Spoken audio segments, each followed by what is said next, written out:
You stand at the quiet edge of the river as the moon climbs, a pale coin rising from the horizon where desert meets sky, and the Nile answers with a silver shiver that runs the length of water like a whispered promise. The evening wind smells faintly of mud and lotus, and the last warmth of day lifting out of the stones, and in that breath you feel the city settle, voices softening, hearths turning from flame to ember, boatmen coiling their ropes as if drawing in the hours themselves. The first star pricks open above you, a pinhole in a vast blue vellum, and you watch the light gather on pylons and lintels, painting the carved wings of falcons with a thin sheen so they seem to hover, unstuck from stone, ready to sweep over the current. Between columns the shadows pool like ink in a scribe's well, and you sense how each pillar drinks the moon, then exhales it back upon the river, in stratums of glow, a slow tide of memory washing outward from the temple steps. At your feet the water taps the bank with the patience of a learned teacher, setting a rhythm you did not know your breath could keep, and you begin to breathe with it, long in and easy out, while reeds comb the night air with the faintest hiss, and somewhere along the far shore a hyena laughs once, and then thinks better of it, retreating before the dignity of this hour. In that pause the histories open, not as pages flipped in haste, but as fronds unfurling, each vein carrying the story of a hand that planted, a song that timed the harvest, a prayer stitched into the ordinary moment of drawing water and passing it, palm to palm. The river accepts what you offer it, your attention, your unasked questions, the echo of sandals on granite that may be your own, or may belong to someone from a lifetime so distant. The word distance loses its edge. It accepts the scattered gleam of fish turning beneath the skin of the stream, and the faint smoke from cooking fires drifting low, as if unwilling to disturb the sleeping ibises on their perches.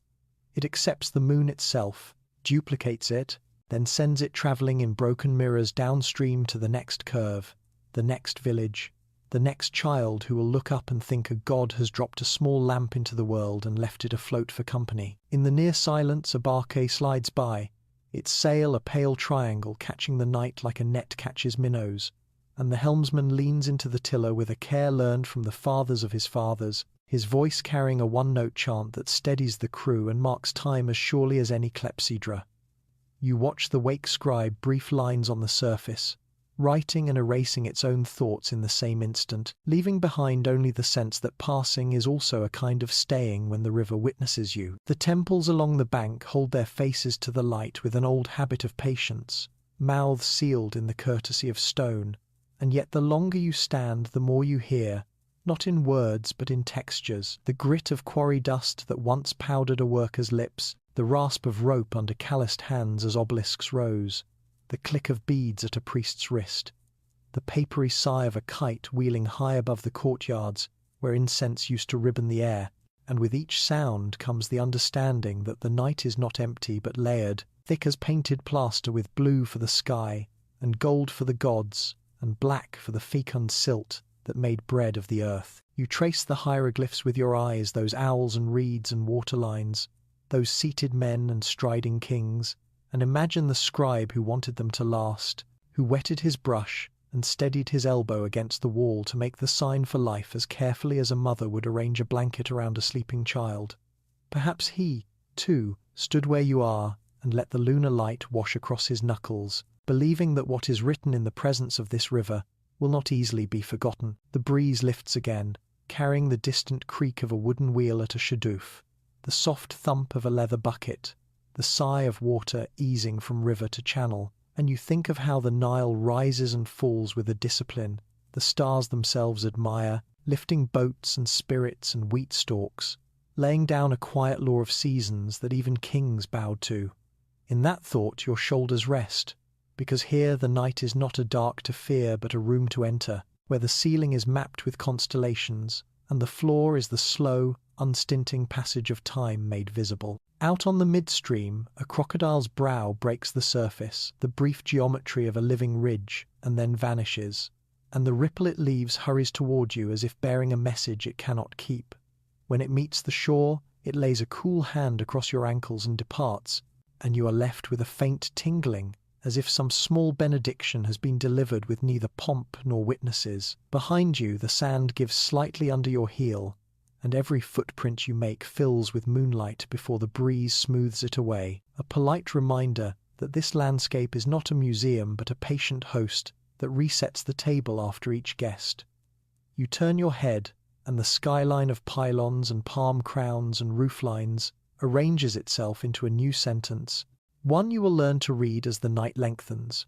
Water first, then stone, then sky, then the breath of the living, moving through them like a barely visible thread that nonetheless holds. When you step into a small boat and sit low within its cradle, the wood cool beneath your palms, the ferryman nods once, pushes off, and lets the current shoulder most of the work. The river receives the hull with a soft sound like a throat clearing for a story, and as the banks begin to glide, you realize that drifting is a form of listening, that the moon does not so much shine as it reveals what was already waiting in the dark, the curl of papyrus along a channel, the thin white line of salt on a jetty stone, the patient crown of a date palm thinking its tall thoughts until the world feels both immense and intimately arranged, as if the gods laid it out to lull your restlessness and teach you the art of moving without haste. The boat drifts further into the wide body of the river, and the banks open like arms, revealing temples crouched against the shore,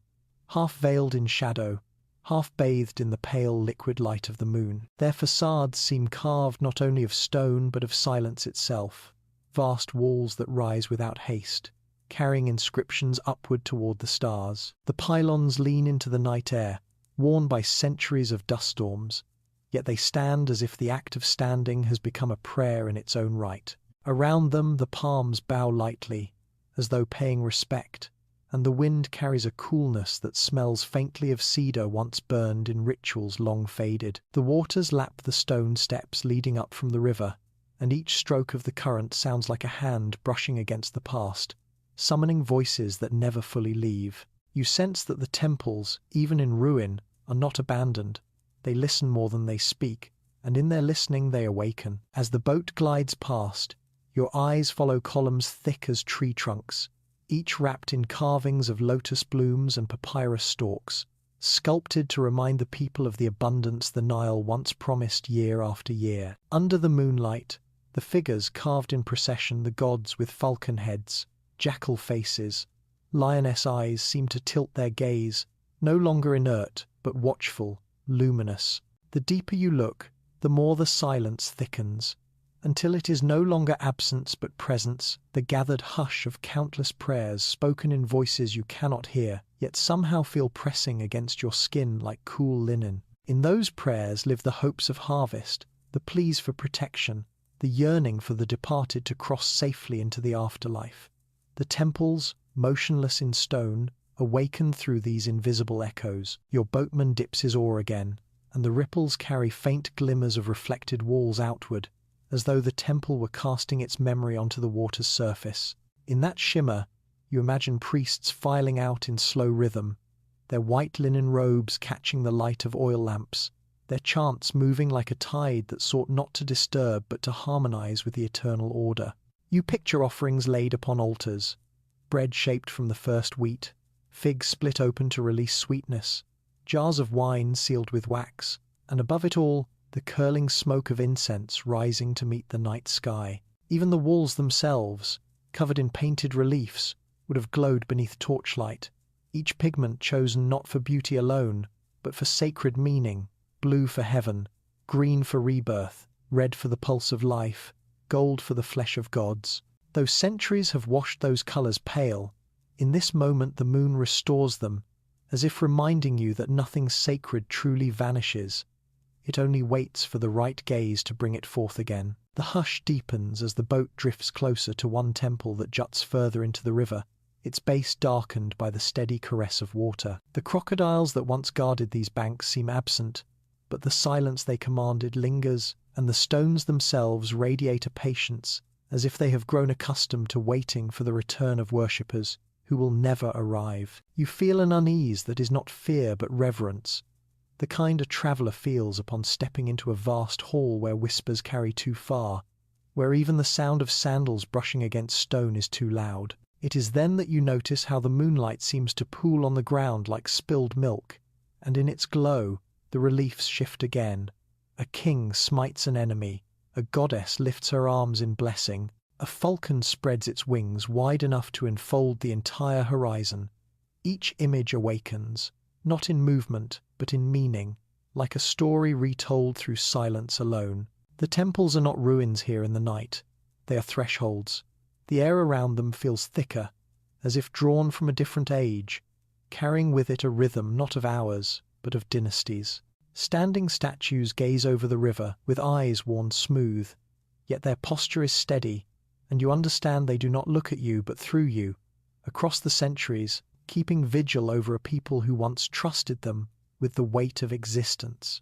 It is not difficult to imagine the steps alive again with worshippers, children clinging to their mothers' robes, offerings carried in baskets, musicians plucking harps whose strings glitter like threads of starlight. Even in their sleep, the temples hold that energy, and the hush that wraps around you is not emptiness but fullness, the gathered breath of history waiting to be remembered. As your boat slips further downstream, the last glances of the temple walls fade into darkness, but the silence lingers, following you. It is a silence that is alive, heavy with presence, and you realize that the temples have not only awakened for themselves but have awakened something within you. A receptiveness, an openness, a willingness to hear the river's song not as background but as revelation. The moon climbs higher, and the hush deepens, drawing you toward the next bend, where the stories continue to unfold in the rhythm of water and stone. The night grows heavier as your boat glides into a bend of the Nile, where the temples seem to gather closer, their dark facades lined like sentinels along the river's edge. The silence here is different, deeper, warmer, as though the air itself carries the residue of countless offerings once burned upon altars.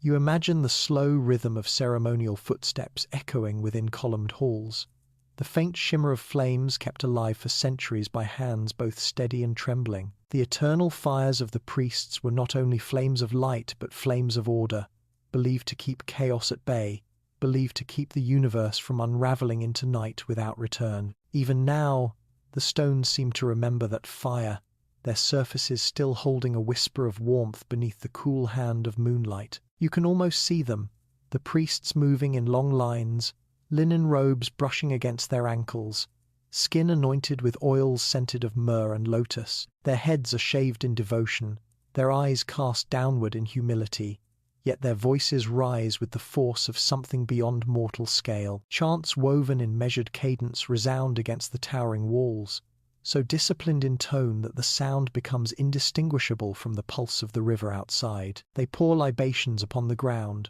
wine dark and shimmering, milk pale and clean, water drawn directly from the Nile itself, each liquid forming a bridge between earth and sky. At the heart of it all, the eternal flame flickers in its bronze basin, feeding upon resin and oil, guarded with a devotion so absolute that generations could pass and the fire would never die, handed down like a sacred breath from elder to novice, from one dynasty to the next. The smoke from that flame rose upward, curling into the roof beams, staining stone dark, but also carrying prayers into unseen realms. You imagine how the air within those sanctuaries must have smelled sharp resin, pungent herbs, the sweetness of incense mingling with the faint salt of human sweat, a mixture so thick it clung to skin and hair long after the ceremony ended. And beneath it, the low growl of drums and the rattling of sistra filled the halls, keeping the priests' voices steady, ensuring that each word fell in rhythm with the heartbeat of creation itself. There was no separation between the ritual and the cosmos. To falter in song was to falter in the very balance of existence. The priests knew this, and so their lives were a discipline of silence, purification, endless memorization, and service to fires that consumed not merely offerings but also time itself. As your boat moves downstream, you pass a ruined pylon where statues still stand, their features broken by centuries but their posture unbent. You imagine them lit by that sacred fire, the shadows of priests moving across their surfaces, making the statues seem alive as the flames danced. It was in such halls that mysteries unfolded, where prayers for harvest, for protection in war, for the rebirth of the dead, were spoken with careful precision. The people outside, waiting under the starlight, could not see what occurred within the inner sanctuaries. Only the priests entered, carrying their offerings, their chants, their torches, and in doing so, they became intermediaries between the seen and unseen. That secrecy gave their presence weight, and even now you can feel it, an invisible gravity pulling at your chest as though some part of you recognizes the solemnity of the task, the burden of carrying voices, not your own, but the voices of an entire people. The eternal fire may no longer burn in bronze vessels, but the air by the river feels as if the smoke has never entirely left. When you breathe in, you sense not only the damp scent of night water, but also the ghost of cedar and frankincense, as though the flames still rise, unseen, in the dark. The priests are gone, their names forgotten except for faint inscriptions on crumbling walls, but their devotion endures in the way the temples hold their silence, in the way the river remembers. For a moment you close your eyes, and the line between now and then collapses. You hear the murmur of chants, feel the heat of the eternal flame, see the glow painting the walls with restless shadows, and you know that what they carried forward was not only the voice of gods but the continuity of human longing for safety, for meaning, for eternity. When you open your eyes, the moonlight remains, the river still flows, but something lingers, a weightless presence, as though a procession of priests has passed through you, carrying their torches onward. The night has deepened, and the boat continues, but the fire is not gone. It drifts with you, glowing faintly in memory, a reminder that devotion, once set aflame, never truly dies. It only changes its vessel from bronze basins to stone walls, from temple silence to the heart of whoever listens long enough to remember.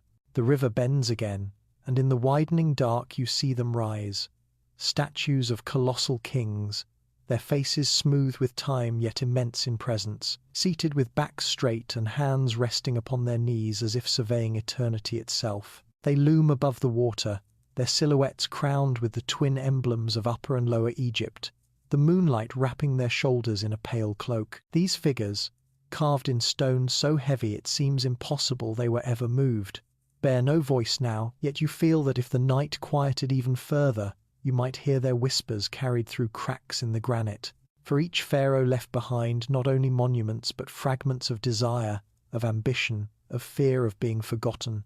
And the stones, ever patient, have absorbed these whispers, holding them within their veins for millennia. You imagine one pharaoh, his artisans toiling beneath the glare of the desert sun, chiseling his likeness upon temple walls, each stroke of copper tool ringing like a heartbeat. He demanded permanence, for to be forgotten was to die twice, once in body, once in name. The workers, sweating through linen, knew they carved not only for their king but also for themselves, for their labor was the tether binding their families to bread and water. When night fell, they would see torches lighting the colossal visage, the pharaoh's features emerging from shadow like the moon itself rising over the horizon. To them it must have seemed that gods were sculpted not in heaven, but by their very hands. And yet beneath the grandeur, the pharaoh's whisper lingered, whisper of mortality, of fear that time would erode what power could not protect. The boat drifts closer to a wall where inscriptions spread in neat rows, lines of hieroglyphs carved so deep they could catch even the faintest glow of moonlight. The king proclaims victories in battle, gifts to the gods, promises of eternity. Yet in between the formal lines, you sense something else, a yearning to be heard, a hope that future generations, drifting as you are now, might pause and know his name, pronounce it aloud so it may live again. The whisper of pharaohs is not thunderous, it is subtle, a murmur folded into stone, relying on the patience of centuries to reach another ear. You, in listening, become part of that covenant. The statues stand immovable, yet time has worn their features. A nose broken by invaders, a crown chipped by falling stone, a name defaced by rivals still, the essence of the figure remains. Even damaged, the pharaoh gazes forward, his whisper unchanged. His stone body tells of wealth amassed, of wars waged, of gods honored, but his eyes, carved to look past the river, into eternity, tell of something more fragile, the desire to matter. Each ruler commanded the labor of thousands, yet in the solitude of night, even a pharaoh was no more than a voice asking to be remembered. The air thickens with that whisper. You feel it in the ripples of water tapping against your boat, in the cool weight of night pressing on your shoulders. The pharaohs are not gone, not truly. Their voices linger in the way stone holds memory. The moon glides across their foreheads like a diadem, and in that faint light they seem almost to breathe. You realize then that history is not merely written in papyrus or sung in hymns. It is etched into the very bones of the earth, and the earth, patient and vast, repeats it softly to those willing to drift close enough to hear. As your boat eases away, the statues shrink against the horizon, but their presence does not fade. Their whispers trail after you like threads of smoke, reminding you that power, no matter how absolute it seems, seeks the same quiet refuge in remembrance. And in this night, upon this river, their voices have found you, and you carry them forward, another listener added to the endless chain of time. The boat slides onward, and the river carries you past stretches of reeds, where the moonlight catches their tips in silver sparks. Then, through the hush, your eyes are drawn to the shadow of smaller chambers built near the temples, less imposing than pylons, yet equally vital in their purpose. These are the places of scribes, guardians not of stone but of words, of symbols pressed carefully onto papyrus that could outlast flesh and even kings. If the pharaohs whispered their longing into monuments, the scribes answered with ink, catching those whispers and fixing them into lines that centuries could not easily erase. You imagine the chamber, dim, cool, and filled with the faint scent of crushed reeds and soot. A low oil lamp flickers, its smoke curling above the scribe's bent shoulders. Before him lies a fresh sheet of papyrus, its fibers pressed and smoothed until ready to receive the words that bind memory. His reed brush dips into ink, made from ground charcoal, gum, and water, and with each stroke he draws figures both simple and intricate, an owl for M, a reed for I, a seated man for S. The language is not only sound, but meaning distilled into shape, a code that joins heaven and earth. His hand is steady, trained by years of discipline, yet his eyes flicker with more than mere duty, for he knows that what he inscribes may decide whether a life is remembered or lost to silence. The scribes were not kings, not generals, yet their influence was profound. They were entrusted with tax records, with laws, with the sacred texts read during rituals, and with the daily log of the river's flood information that determined life or famine. They copied hymns so the gods would continue to receive praise. They recorded treaties that bound empires together. They wrote letters carrying grief or joy between families. And when a pharaoh wished to be eternal, it was the scribes who set down his deeds in deliberate lines, preserving the illusion that stone alone could never fully guarantee. Through ink and papyrus, the empire's pulse found rhythm, and the whisper of rulers became a written chorus. The moon glances across the river, and in its glow you can almost see them, young apprentices hunched beside their masters, repeating signs again and again on shards of broken pottery, until their wrists ached, until their minds could call forth hundreds of symbols without falter. In time, they would be given the honor of writing upon papyrus, the gift of fixing memory. Theirs was a path of discipline, for to miswrite was to distort truth, and truth in Egypt was not merely accuracy, it was Ma'at, the cosmic balance itself. Each symbol drawn correctly was an act of harmony, a note in the great song of order that kept chaos away. You picture one scribe, older now, his hair thin, his hands trembling slightly as he copies a hymn to Osiris. He pauses, listens to the river outside, then dips his brush again, aware that his time will end soon. Yet he does not despair, for his words will live where his body cannot. He knows the scroll he finishes tonight may be placed within a tomb, alongside the body of someone who seeks safe passage through the afterlife. His writing will guide them words of spells, of maps, of invocations through dark corridors and gates guarded by beings fierce and strange. His letters are not mere ink, they are lanterns in the night of death. The thought comes to you that the scribes did not only record memory, they became memory itself. Their work was an echo extended into eternity, a soft assurance that no prayer, no story, no name would vanish unspoken. The Nile carried boats, but they carried time, And even now, as the centuries weigh upon the temples, the fragile sheets of papyrus, hidden in tombs or buried in sand, still whisper when unearthed, still carry the voices of those who once lived and loved along these banks. As your boat continues, you look back at the shadows of the chambers fading into darkness, and you feel a quiet gratitude, for without the scribes, the whispers of kings would have dissolved into the air, the rituals forgotten, the lives of ordinary people lost. It is their steady hand, their careful ink, that preserved the rhythm of this land. In the hush of night, you carry their memory too, as if the river itself had passed you a scroll and asked you to keep it safe until dawn. The river drifts on, wide and slow, and soon the banks flatten into stretches of desert, vast sheets of pale sand that seem, in the moonlight, less like earth and more like an ocean turned solid. You gaze at the rippling dunes, their ridges gleaming faintly silver, and you sense that they conceal more than they reveal. Beneath these endless folds of sand lie chambers, sealed doors, treasures buried with trembling hands, and whispers of worlds beyond death. Egypt believed the desert was not empty but sacred, a threshold between the living and the realm of the eternal. Every grain of sand is a guardian, every dune a veil drawn over mysteries. You picture the processions of the past, priests walking solemnly into the desert's heart, bearing the sarcophagus of a king or noble. The air must have shimmered with heat by day, yet at night, under stars much the same as those above you now, the desert would soften, its vastness silent enough to echo every footstep.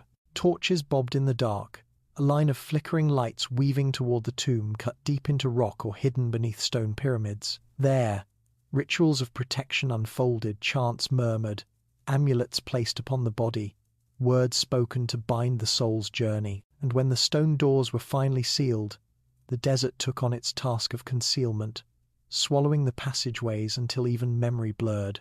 The mysteries beneath the sand were not only riches of gold or jewels, they were stories of belief. Within those tombs rested papyri inscribed with spells, small statues meant to serve the dead in the afterlife, jars preserving organs, delicate jewelry placed against the skin as if to comfort the departed. Each object was chosen with care, infused with the love and fear of those who wished the journey beyond death to be safe. The tombs were built as eternal homes, but the sand became their protector, covering them so thoroughly that centuries of wind could not fully erase their presence. Instead, the desert whispered, holding its secrets until time itself decided to release them. You imagine one such tomb beneath the very dunes now glimmering before you.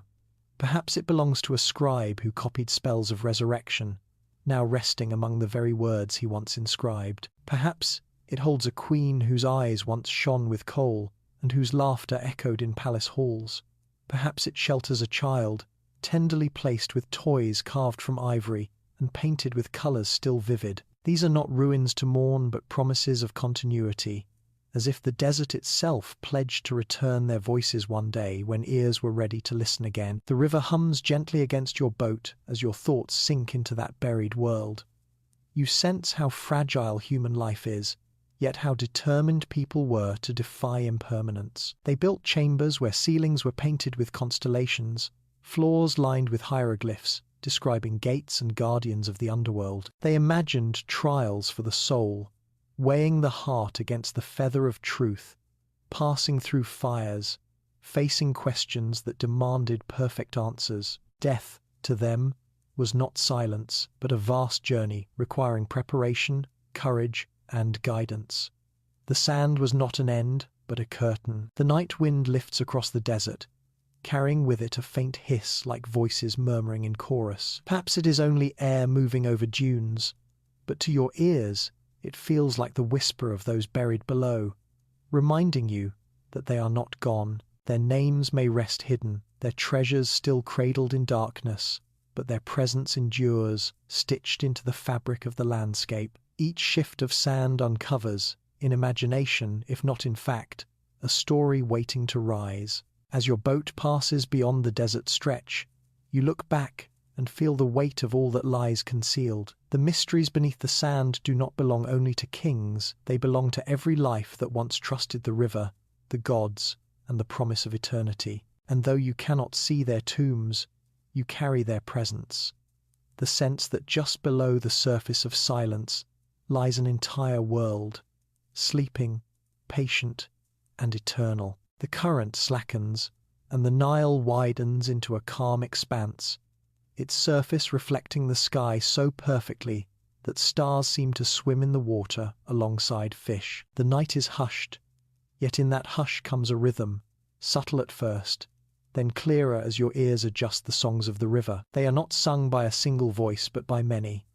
The creak of wood from distant boats, the hush of reeds brushing in the wind, the splash of oars dipping in unison. Human voices soon thread into the weave, low and steady, melodies that seem older than speech itself, rising and falling with the cadence of the water. You imagine boatmen pulling at long oars, their backs glistening with sweat under the day's sun, now cooled by the gentle night breeze. They sing not to entertain but to endure, to make the labor flow as smoothly as the river itself. The lyrics may be simple, a call to Isis for safe passage, a chant to mark the length of a journey, a playful rhyme about fish and birds, but the rhythm binds the crew together. One voice begins, another answers, and soon the song becomes a vessel larger than the boat, carrying them forward as surely as the current. You can almost hear it echoing across the water, bouncing from one bank to the other, until it feels like the Nile itself is singing back. Further along, near the villages clustered at the river's edge, other songs rise, the high, lilting voices of women grinding grain, singing in time with the turning of stones, the playful chatter of children reciting rhymes as they chase each other along the sand, the deep, steady tones of elders chanting prayers as they pour libations at shrines. The Nile is not only water, it is music, the unbroken chorus of a people whose lives are threaded with its flow. Even the animals add their voices. Frogs croak in rising crescendos, ibis cry in short, sharp notes, and the occasional donkey brays, startling the night before falling quiet again. The songs of the river carry memory as surely as the scribe's papyrus or the pharaoh's stone. In their repetition, they preserve fragments of daily life, hopes for harvest, jokes shared among friends. The melodies linger long after the singers are gone, woven into the rhythm of the current. Some are solemn, hymns rising to the gods at festival nights when the moon was full and temples blazed with light. Others are joyous, wedding songs drifting across the water to meet the stars. All are bound by the same undercurrent, gratitude to the river that nourished them, the awareness that without its pulse, no song could ever be sung at all. The boat beneath you tilts slightly as your ferryman hums under his breath, a tune so quiet you might have missed it if not for the stillness. His voice is rough, untrained, yet it carries the same truth as the ancient chants, a connection to the water, a rhythm that steadies the journey. You realize then that these songs are not relics of the past. They persist, generation after generation, flowing as naturally as the Nile itself. To sing is to survive, to weave one's voice into the river's great, eternal hymn. As you drift onward, the music fades behind you, absorbed by distance, but the impression remains. The river's songs are not bound by time. They are carried endlessly downstream, into memory, into history, into the hush of nights like this one. The Nile does not forget a voice once raised upon it. Each note becomes part of its current, another ripple in the unending symphony that lulls the land to sleep. The Nile narrows again, and on its banks the shadows of statues shift slender forms, elegant yet commanding, their profiles sharp against the moonlight. Here the story changes timbre, for it is no longer only kings and priests who dominate the memory of stone, but queens, whose names have travelled through centuries on lips both reverent and curious. Their presence is at once graceful and formidable, woven with beauty, politics, and an awareness that even in a world of kings, a queen could command the destiny of nations. You see her first in your mind, Nefertiti, her features so refined that sculptors struggled to capture her likeness in limestone and paint. She stands in a courtyard filled with sunlight, her tall crown rising like a flame, her gaze both serene and piercing. She is not merely an adornment to a throne, but a partner in rule, her influence reaching into rituals, into diplomacy, into the very definition of beauty itself.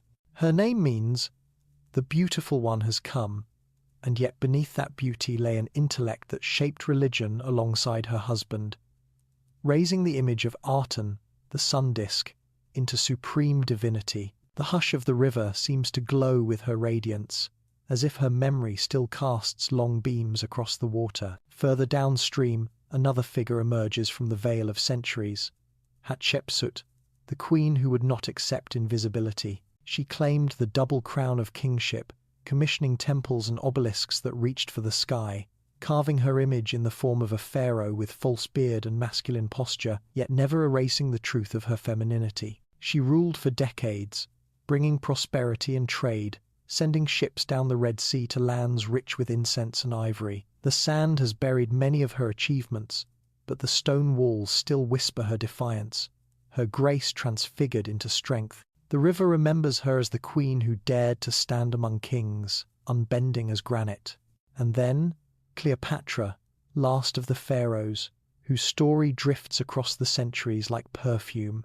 Her presence is different, woven with the threads of love, of politics, of tragedy. The moonlight seems to shimmer more brightly as you imagine her upon a barge, sails perfumed with rose, golden oars dipping into the Nile while music swells around her. She is cunning and eloquent, speaking many tongues, navigating the dangerous tides of Rome and Egypt with wit as sharp as a blade.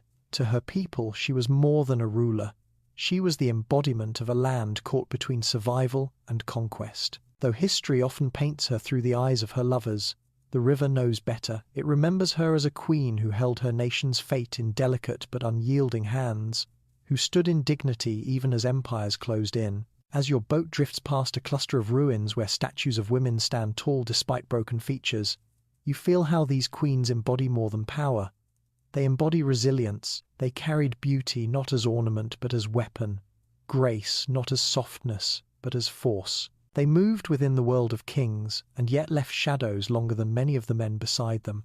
Their names ripple across the water still, whispered by waves that touched their boats, by winds that carried their perfumes, by scribes who etched their deeds with reverent care. The night deepens, and the river hums softly beneath your boat. In the hush, you sense them near, their presence neither ghostly nor distant but alive in memory, each queen gazing into eternity with the same certainty that once guided their reign. Their grace lingers, their power resonates, and the Nile cradles both as part of its eternal current. To drift here is to be touched by them, to hear their voices mingling with the river's own, reminding you that history is not only carved by kings, but sung by queens whose spirits never yield to silence.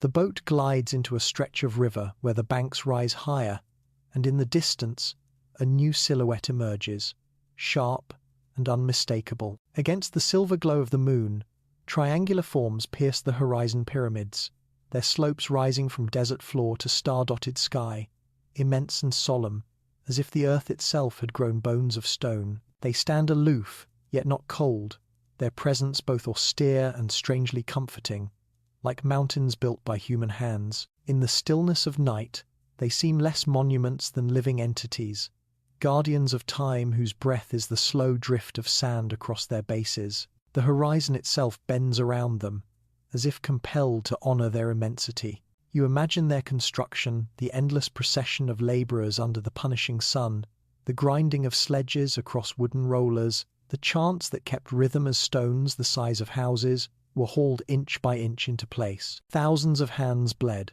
thousands of backs strained, yet with each block lifted, the shape grew closer to eternity. For to the ancients, the pyramid was not a tomb alone.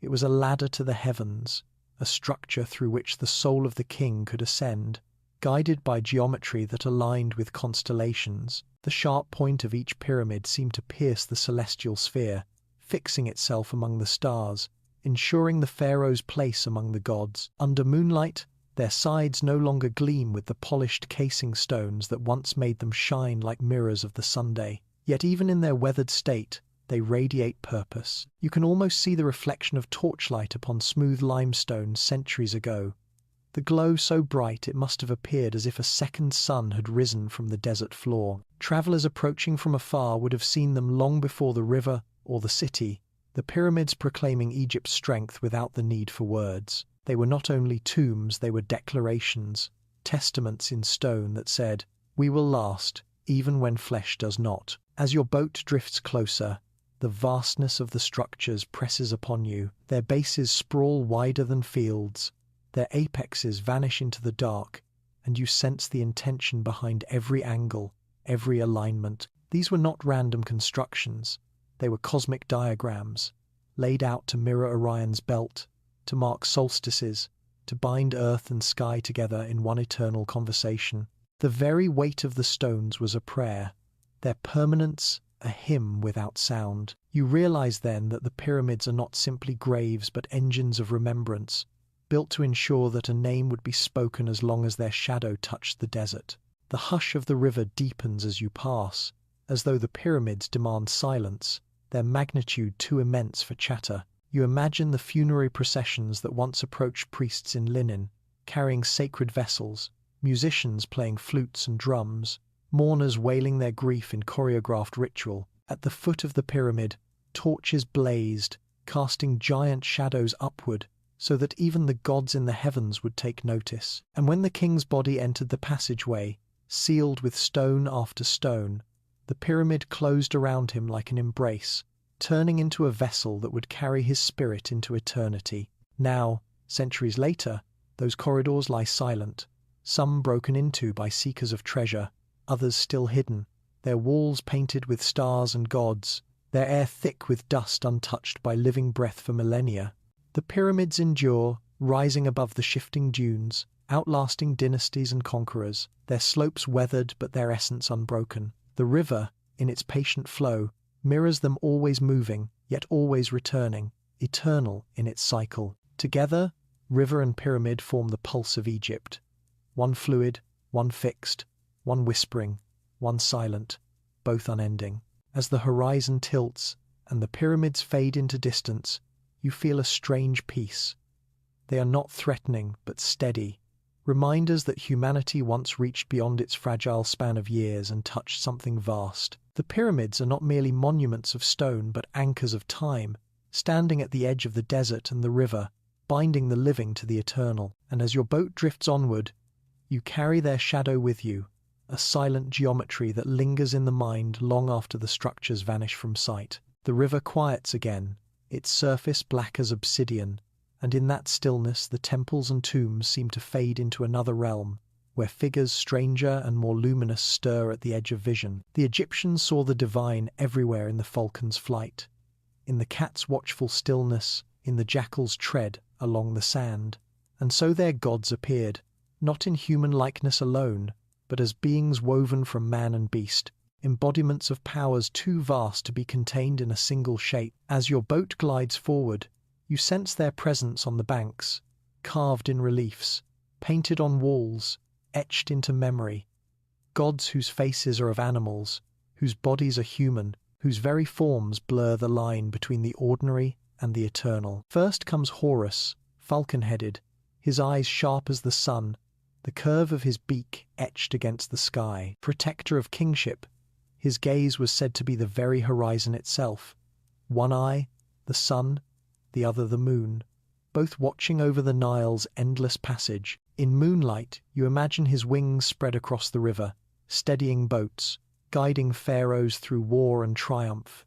He is not distant but vigilant, the air itself humming with his presence. Then comes Anubis, the jackal-headed guide of souls, his sleek form moving in silence along the desert's edge. Where others feared death, he walked unafraid, leading the departed into the halls where hearts were weighed against the feather of truth. In your mind you see his black ears pricked, his eyes glowing faintly gold, the very embodiment of night made guardian. Next, Bastet appears, the cat goddess, her presence softer yet no less powerful. She is the protector of hearth and home, the bringer of joy, yet also fierce when needed, claws unsheathed against those who threaten the order of life. The thought of her prowling silently through villages, blessing households with health, fills the night with a sense of intimacy, as though the divine could sit curled at your feet, purring, eyes half closed but never unseeing.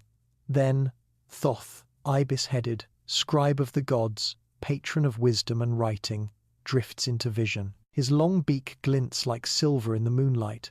His hand holds the stylus, and you realize he is present not only in temples but in every word inscribed by human hand, every attempt to capture thought upon papyrus. He is the guardian of memory itself, and in this journey, his presence feels close, steady, inevitable. The river seems alive with their forms, not phantoms, but symbols of truths embedded in the natural world. To the ancients, these gods were not strange hybrids, but revelations, reminders that the divine does not wear one face, that power and wisdom can inhabit falcon and jackal, cat and ibis, as readily as man. In their animal forms, the gods bridged earth and sky, river and desert, reminding humanity that every creature carried a spark of eternity. Even the crocodile, feared and revered, became Sobek, fierce guardian of the waters, embodiment of strength that could crush yet also protect. To float upon the Nile at night is to drift through their domain, where each ripple is a footprint, each breeze a whisper of wings. You picture the rituals once performed to honor them, priests donning masks shaped like falcon or jackal, dancing in torchlight, their shadows stretching along walls painted with divine scenes, the air thick with incense, the crowd gathered in reverence, believing that for a moment the boundary between human and God was dissolved. The statues, half animal, half human, were not mere images but living vessels, awakened by chant and offering. Even now, though the temples stand in ruin, their forms remain potent, for in the imagination they rise instantly, shimmering with the energy of belief that once sustained them. As your boat slides on, you look at the dark banks and feel watched, not with menace but with ancient care. The gods in animal forms are not gone.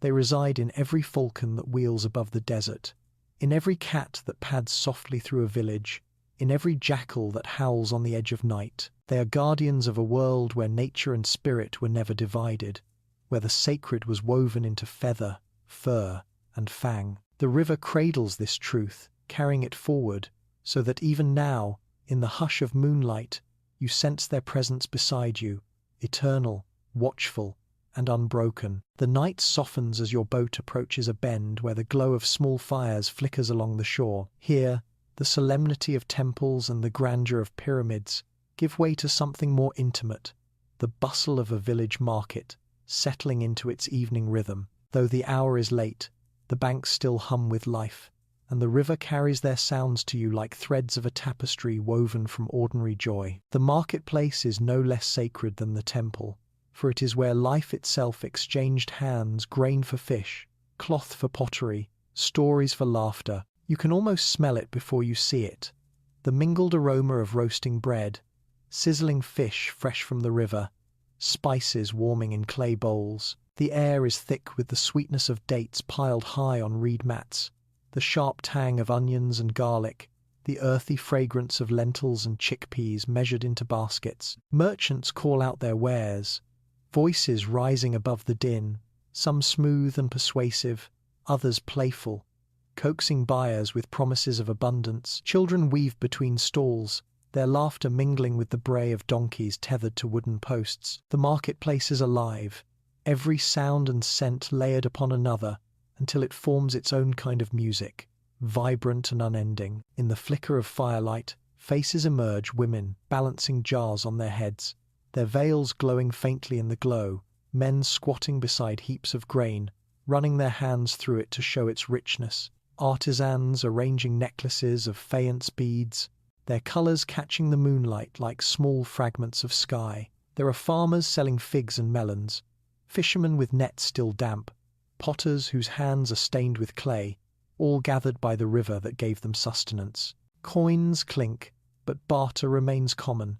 A jug of beer traded for a basket of onions, a bolt of linen exchanged for a goat's hide. Each transaction is more than trade, it is trust, an acknowledgement that life is shared along these banks. You imagine a musician stepping into the open space between stalls, strumming a lute carved from wood, his voice carrying a tune that lightens the air. The melody speaks of harvest, of love, of journeys long and safe returns. The crowd listens, some pausing in their bargaining, others swaying gently as they work. Children clap in rhythm, their eyes bright with delight. Even here, under the shadow of pyramids and temples, music binds the people, just as it did in ritual and prayer. For in Egypt, every act, from grinding grain to sailing boats, carried a rhythm, and the market was its beating heart. As your boat lingers near the bank, you feel the warmth of the scene reaching you, a reminder that history is not only kings and gods, but also bread broken between neighbors, laughter shared under the stars. The market is not eternal in stone, yet its essence endures in every village that still gathers at dusk, in every fire that still cooks the day's catch, in every voice raised to call across a crowded square. This, too, is Egypt, the ordinary lives that built the extraordinary monuments, the hands that sowed and harvested, the voices that sang while carrying jars of water from the Nile. When the fires begin to dim and the crowd slowly disperses, the market's echo remains in the night air. The smell of bread lingers. The laughter fades but does not vanish. The memory of exchange still hums like the river's own current. Your boat drifts onward, but the life of the market drifts with you, a reminder that beneath the grandeur of temples and tombs lies the simple truth. It was the daily rhythm of ordinary people that kept the Nile alive, their voices as eternal as the monuments carved in stone. The market's warmth fades behind you, and the river stretches once more into open quiet. Above, the sky is vast and unclouded, a black canvas pierced with countless stars. They shimmer with an intensity that feels ancient, and you realize that for those who once lived here, the heavens were not a distant spectacle but a map, a calendar, and a divine script. Egyptian astronomers and priests stood often at the edge of the Nile, gazing upward just as you do now, seeking meaning in the arrangement of stars, reading the will of gods in constellations, predicting the flood of the river through the patient study of light. The air is cooler here, and each breath feels steeped in mystery, as though the stars themselves lean closer to listen. You imagine the astronomers on temple rooftops, their linen robes glowing faintly in torchlight, eyes fixed on Sirius, the star they called Sopdet, herald of the Nile's flood. Its rising in the dawn sky was not simply an astronomical event, but a promise.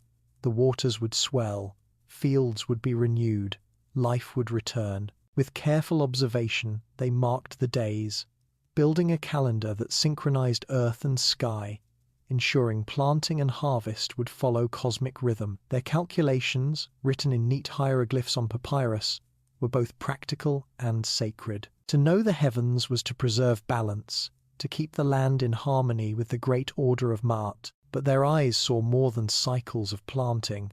They traced constellations into myths, mapping gods into the night sky. Orion was Osiris, eternal ruler of the afterlife, striding across the heavens with his consort Isis trailing as Sirius. The Milky Way, bright and sprawling, was the celestial reflection of the Nile itself, a river of stars mirroring the water that cut through the land below. To look upward was to look into eternity. The night sky was not distant but parallel, a divine counterpart to earthly life. Every movement of stars echoed a movement in the world below, every eclipse or comet a message to be read with reverence and care. You see them now in your mind, young apprentices leaning on stone balustrades, learning to align sighting rods with the stars, repeating chants that linked each constellation to myth. Beside them, elder priests murmur calculations, their voices soft but firm, pointing with long fingers at the arc of the heavens. They knew that temples must face the right directions, that burial chambers must align with Orion's belt, that even pyramids should lean toward the poles of the sky. Architecture was not only geometry, it was astronomy in stone, the language of stars translated into granite and limestone. In every block raised, the heavens were acknowledged, honored, mirrored. The boat drifts slowly, and you tilt your head back. The stars above do not merely twinkle, they seem to pulse with rhythm, as though the same current that moves the Nile runs through them. The longer you look, the more you sense the vastness that the ancient astronomers must have felt, awe at the order of the universe, yet comfort in knowing that order could be read, understood, anticipated. They did not see chaos in the heavens, but harmony, a grand clock whose ticking was measured in centuries rather than hours, and in that harmony they placed their trust, certain that if they followed the stars, the land would flourish, the gods would be honored, and the people would endure. As your boat glides beneath the celestial river, you feel a kinship with those watchers of old. You, too, are reading the sky, not with sighting rods or papyrus, but with quiet attention. The stars tell you what they told them, that the Nile's flow is eternal, that life moves in cycles, that above and below are reflections of the same mystery. The astronomers may be gone, their tools buried, their charts faded, but their gaze lingers, etched into the memory of the night. The heavens still shine with the same light they once studied, and the river still carries those reflections forward. You drift on, guided not only by the current but by the steady, timeless rhythm of the stars. The stars still shimmer overhead, but as your boat glides farther downstream, the stillness takes on a weight, as if the river itself remembers times when peace was broken. The Nile has always been a giver of life, yet along its banks history also carved wounds. Invaders came sometimes in the form of foreign armies, sometimes as merchants who became conquerors, sometimes as rulers whose language was not the same as the people they governed. Each wave left shadows upon the land, shadows that the river accepted and carried forward, not in bitterness, but in remembrance.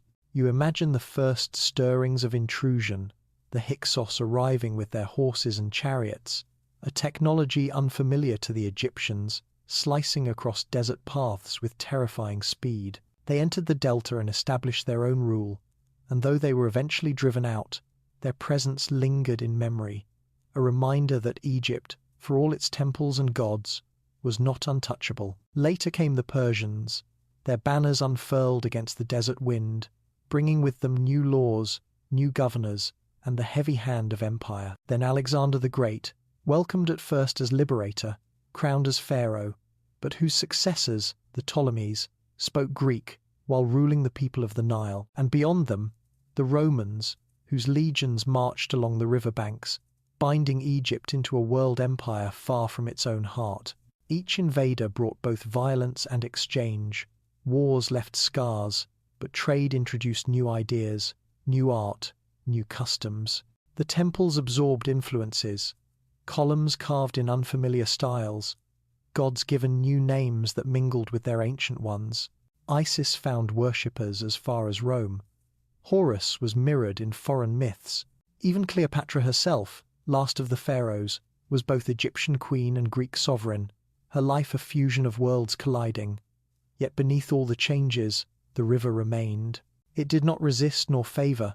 It carried ships of conquerors as it had carried barges of kings. Its constancy made conquest possible, even as it reminded all who drank from it that Egypt was older than their banners. You imagine the terror of villagers watching foreign soldiers arrive, boots thudding on sand, foreign tongues barking orders, torches raised against familiar walls. Yet you also picture the resilience that followed. Farmers returning to their fields once armies passed, mothers teaching children old songs, even when new rulers demanded different gods. The Nile bound them, gave them strength, whispered that seasons would return even if kings did not. In that constancy lay resistance. Egypt was conquered many times, but never erased. As the boat drifts past ruins on the bank, you see broken statues toppled by invaders, their faces hacked away, their names chiseled out. Yet even in ruin they speak. The absence itself becomes presence.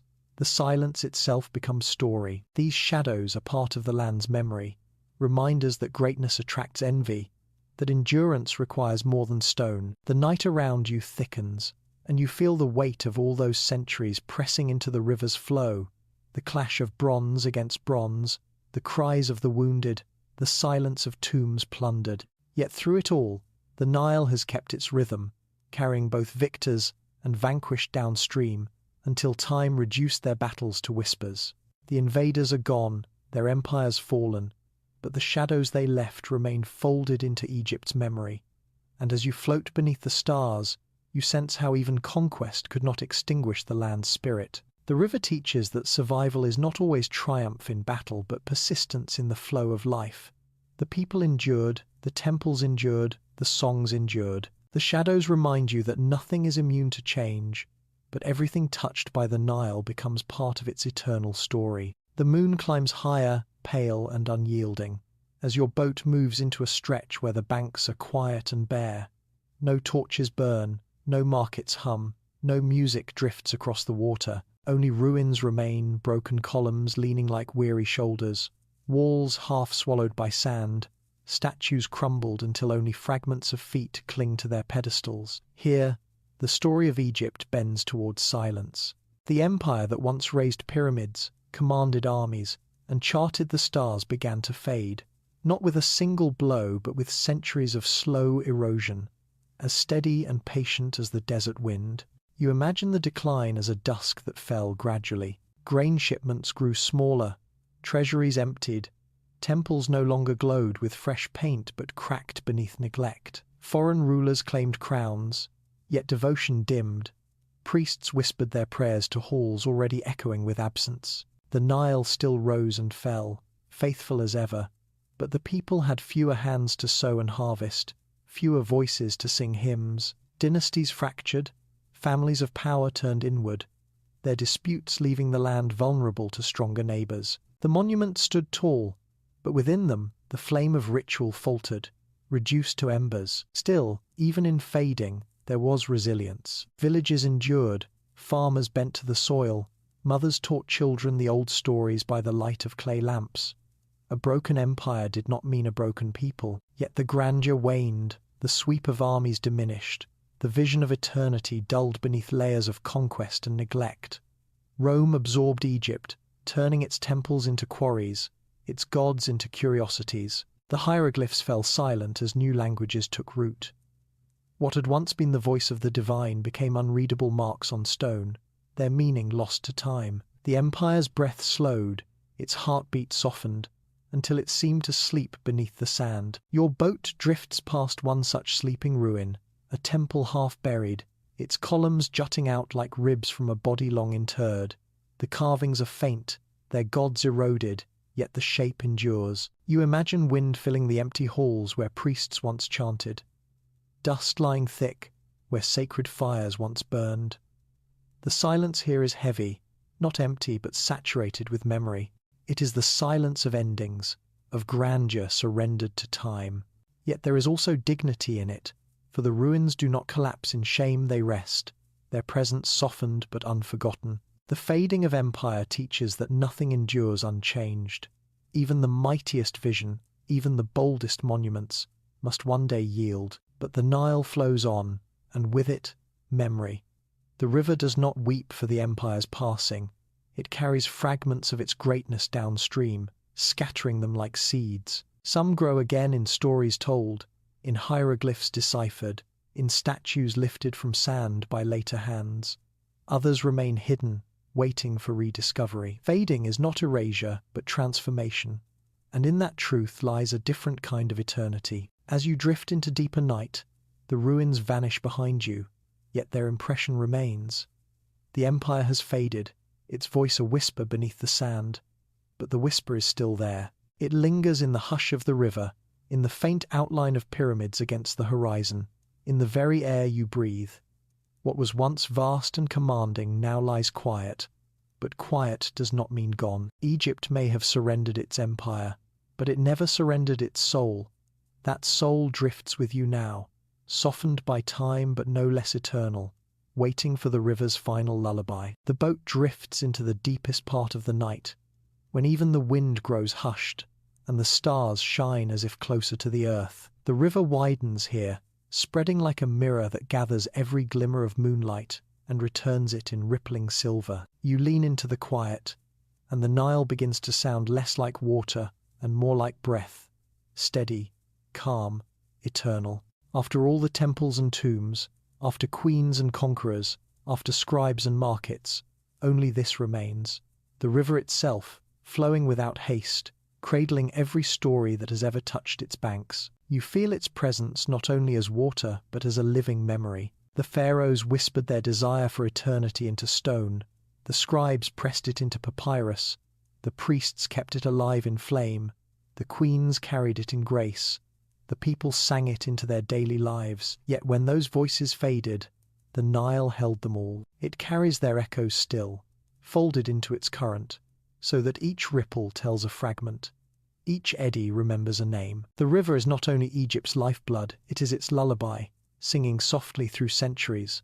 A song no invasion, no decay, no forgetting can silence. In the stillness, you imagine lying upon the deck of your small boat, eyes closed, listening. The sound of water against wood is gentle, rhythmic, almost like a mother's hum.